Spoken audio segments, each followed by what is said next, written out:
The Suncoast Campaign for Grade Level Reading presents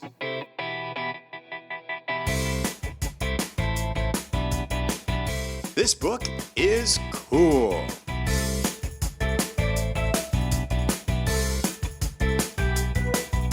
With your host, Beth Duda. Coming up, Miss Beth will have a special arts activity, words to put in your word bank, and a special interview with a person who thinks the book you are reading is cool. Hi everybody, welcome to This Book is Cool. My name is Beth Duda and I'm the director of the Suncoast Campaign for Grade Level Reading. We have a wonderful book to share with you today. It's called National Geographic Kids, Rocks and Minerals. Look what a beautiful rock is on the cover. I believe that's called a geode. And we're going to find out a lot about the different rocks that are in this book.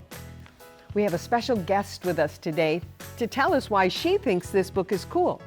Today, from the Bishop Museum of Science and Nature, we have McCabe. She's the Co-Curator of Learning at the museum. Hi, Casey. Hi, Beth. I'm so glad to be here to talk to you about rocks and minerals. I am so glad you are here. I was so struck by the cover of this book. It's just beautiful. And that something as sparkly as that can be living inside a rock, I think is one of the things that made me interested about rocks when I was younger. Yeah, that's one of my favorite parts about the book as well. The photos in this book are dazzling, almost magical. It is just beautiful. So you work at the Bishop Museum of Science and Nature. Do you have rocks on display there that people can see? Yeah, we have all kinds of rocks and especially minerals. We have an area called visible storage where we bring out a lot of the cool collection stuff for everyone to see. And there are some amazing minerals of all different shapes and colors and sizes there, including ones that are fluorescent, which means that they glow under a black light. This is what I was talking about. We shine UV light, ultraviolet light on these rocks, and then they let out visible light, which we can see. So it looks like they're glowing. Wow. If we look at them under normal light, you can see a big difference. Watch.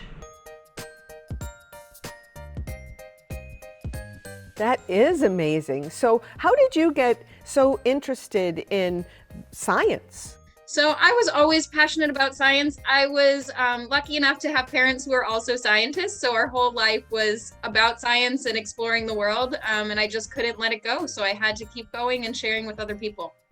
Well, that's great. Now you're sharing your love of science with all of us because we can come to the Bishop Museum and see all of this cool stuff and experience a lot of the activities and things that you all have going on all the time. This one here is a meteorite. It's rusting because it's iron and nickel, and so it's getting rusty.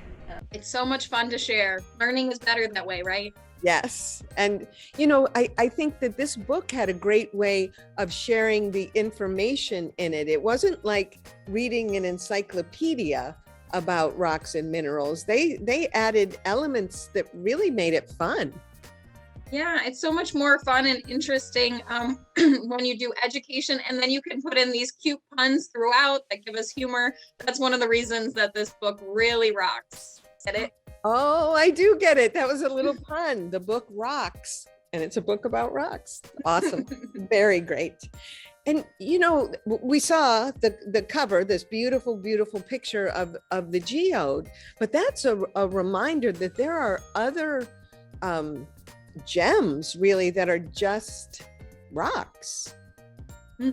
Yeah, I mean, all the gold and diamonds and rubies and other gems, all that bling prized in jewelry, they're really just minerals, which are the building blocks of rocks. Our world is amazing. There are so many cool rocks and minerals that you can see out in the world. And there are a ton of cool rock facts in this book. One highlight for me was learning that the Washington Monument is the tallest stonework structure in the world. So we use rocks to make beautiful places for us to visit too. One of the things I also liked about this is not only did the book make me a little smarter by reading it, but it has a great element in the last couple of pages that you can quiz your parents.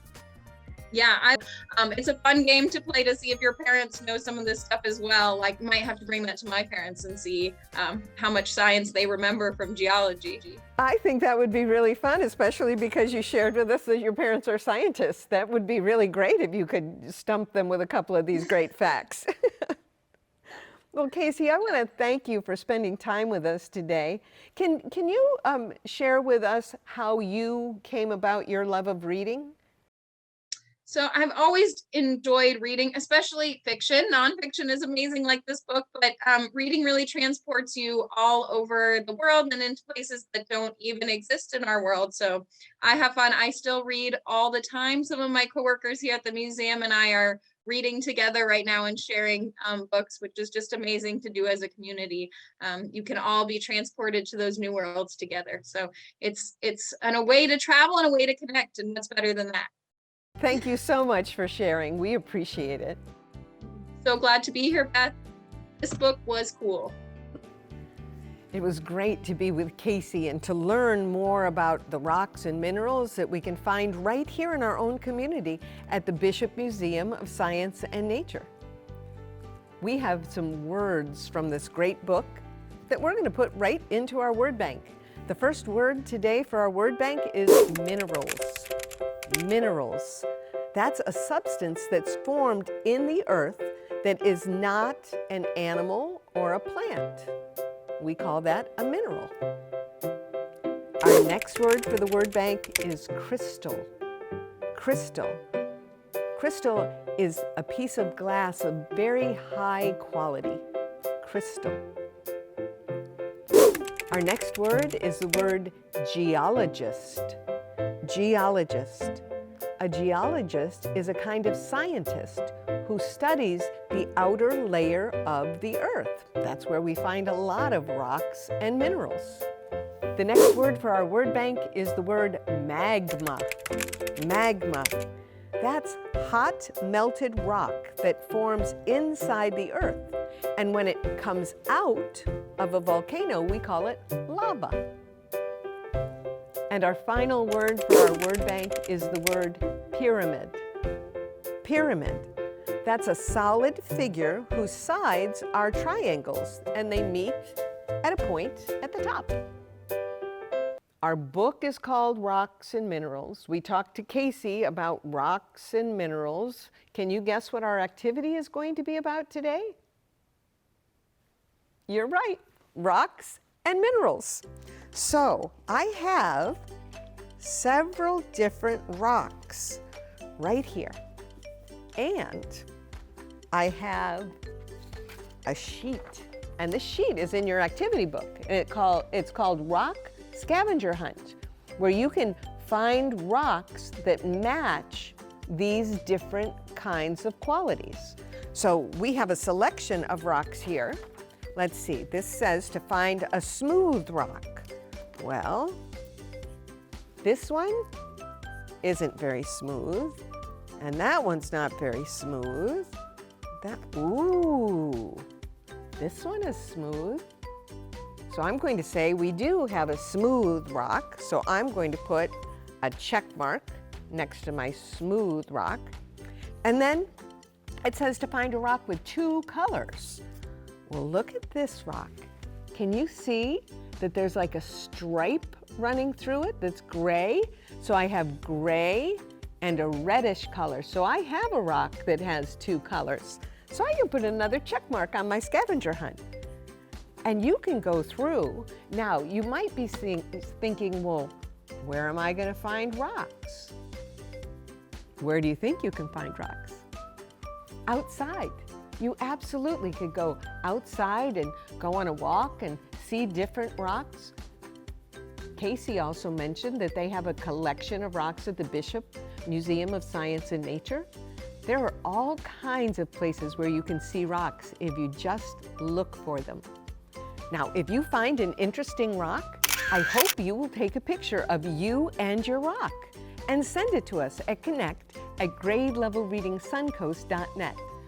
Remember, my friends, reading is the key to succeeding. And I think you rock. See you soon.